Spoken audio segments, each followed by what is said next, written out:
Okay, so I'm going to go through a few of these problems, law of sines, law of cosines, especially for those of you who have some questions. But it starts off with a law of sines problems. I have two angles. I can find the third angle, so that's one of the things I'll have to find. The two sides that are missing are B and C. I'm going to have to find those three things. Each problem will have three things to find. But we know that there's a total of 180 degrees in a triangle, so we can subtract those two angles from 180 to find A, which would be 81 degrees. At this point, I know both A's. If I know an angle on the side opposite, I can use law of sines. So sine of that angle, and I'm using angle A over side A, is equal to sine of another angle over the side opposite it. I'm going to choose, let's find B first, so I'm going to use angle B, 28 degrees. Over side B. Then I'll do cross multiplication, so B will be multiplied by sine of 81 degrees equals 15 times sine of 28 degrees. To finish solving for B, I have to divide by sine of 81.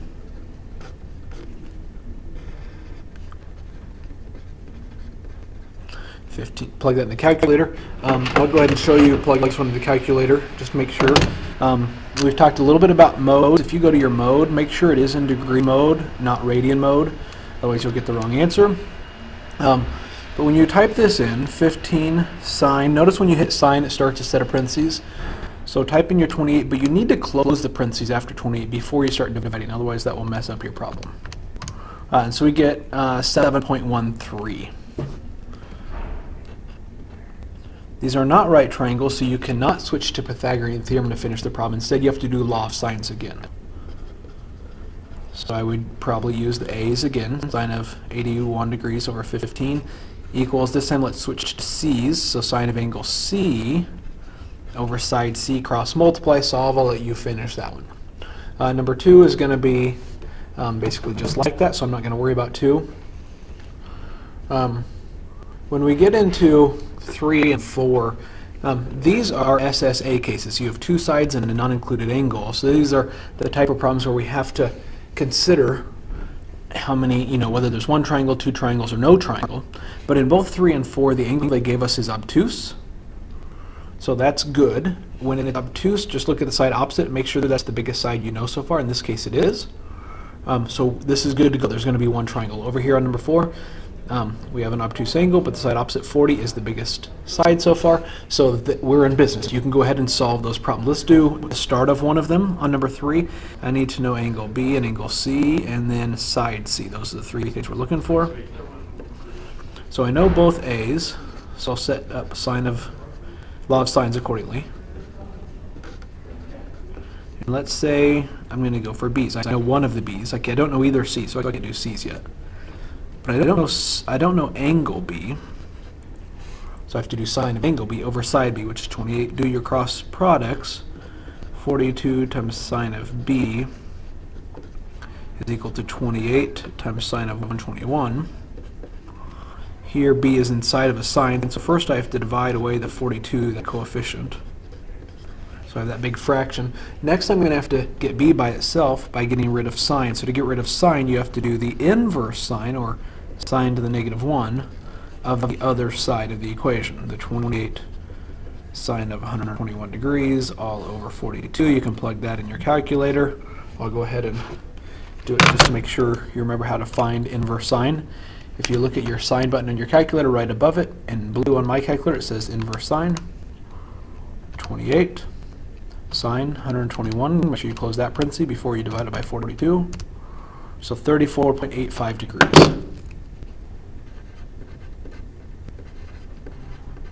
And as soon as I know that, I can find the third angle.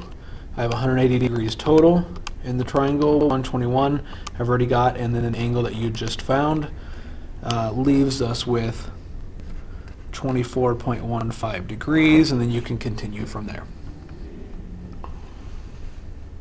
When you look at question number 5, it's two sides, A and B, and the included angle between A and B would be angle C. They didn't give us that, so this is a non-included. So this is the SSA case. This is the ones where we have to worry about how many triangles there are. And the angle's obtuse. So then look, if that's the big, we know if it's obtuse, it's the biggest angle in the triangle. opposite the biggest angle in the triangle should be the longest side. So angle or side A should be the longest side. We see it's not. So right away that tells you it's not a triangle. So you don't need to do any of the problem. Starting with number 6, now we have an acute angle.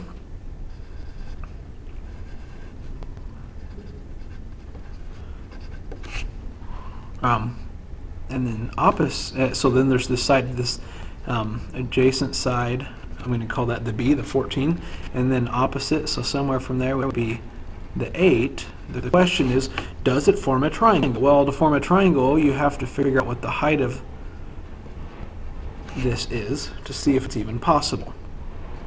If A was bigger than 14, then I know there's one triangle, then it's okay. But it's less, so I have to compare it to H. So our formula for the H is 1/2. I don't know why I said 1/2. I'm thinking of area, which is on the other side. We'll get to that in a little bit. But B times sine of A is the formula. So 14 times sine of 37. So we get that height is about 8.43. So here our opposite side, our side A, is actually less than the height. So if I swung that like a hinge, 8 would never actually touch down here because the shortest distance is the height. So this is actually not a triangle either. So don't use law of sines at all. Just stop the problem. When I look at 7, we've got a 49. They didn't call it angle A, they called it angle C, but we're going to treat it the same way. I'm going to put that one over here. The side adjacent to it is 24, and then the side opposite then 19. Okay, so 19 is not larger than 24, so I have to check compared to the height. So the height is going to be 24 sine of 49. And then we do 24 sine of 49. It looks like we get about 18.11.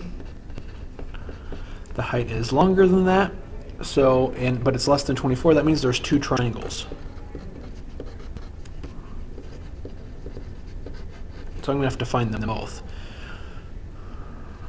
Let's go ahead and draw this. So this was 24, so here's A over there. That would be B up there, side B. So I'm looking for angle A, looking for angle B, I'm looking for side B. Those are the things that I need to find. So over here in the second triangle, I might call them A prime, B prime, and side B prime, just to kind of differentiate them. Use a little mark there to mark prime. So let's start with the first triangle. So it's A, and I'm going to use law of sines. I know both C's. So I'm going to set it up, law of sines with the C's. Sine of 49 degrees over 19. Right now, I know an A. I don't know any B's, I know an A. So I'm going to find angle A over side A, which is 24. Cross multiply. I'm going to run out of room here. You would cross multiply, divide by the 19, and then do inverse sine. I'm just going to jump all the way to that since I don't have much room. 24 sine of 49 will be over 19. We're doing inverse sine of that whole thing. When you do that, you get it about 72.42 degrees. So once you know that angle A, you're going to look for its supplement. Its supplement is going to be A prime.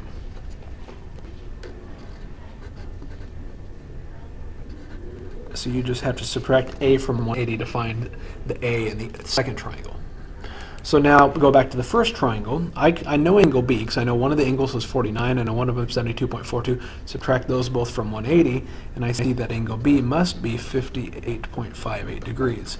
Meanwhile, in triangle 2, I have a 49 and 107.58. Subtract both of those from 108 and it leaves me with 23.42 degrees for angle B. Now as for side B, if I'm in the triangle 1, I go back to using law of sines. I know both C's. So sine of 49 degrees over 19. We're going to go for B's. So if I'm in the first triangle, I'm using 58.58 over side B, which is, we don't know. We're going to cross multiply and solve that. Now, you might see decimals at this point slightly different than mine. If you truly use 58.58, you might get a slightly different answer, because instead of using 58.58, I actually used the number that was stored in the calculator, which was further along in the decimal. So I probably got a little bit more exact answer than you did, or a little closer, but they should be about the same, and maybe they even round to the nearest hundredth of the same. But I get about 21.48. Then when I go to do the second triangle, I set up that same proportion, but this time instead of using the 58.5 for angle B, I switch over to 23.42, because that's angle B in the second triangle. Solve that one, and this time I get 10.01. So now I've solved both of those triangles. Now I'm pretty sure question number 8 ends up being 2 triangles again, so you have an opportunity to practice that. Then when we get to questions 9 and 10. 9 and 10 are law of cosines problems. So in number 9 we know angle B, so that means I'm going to use the law of cosines that uses angle B.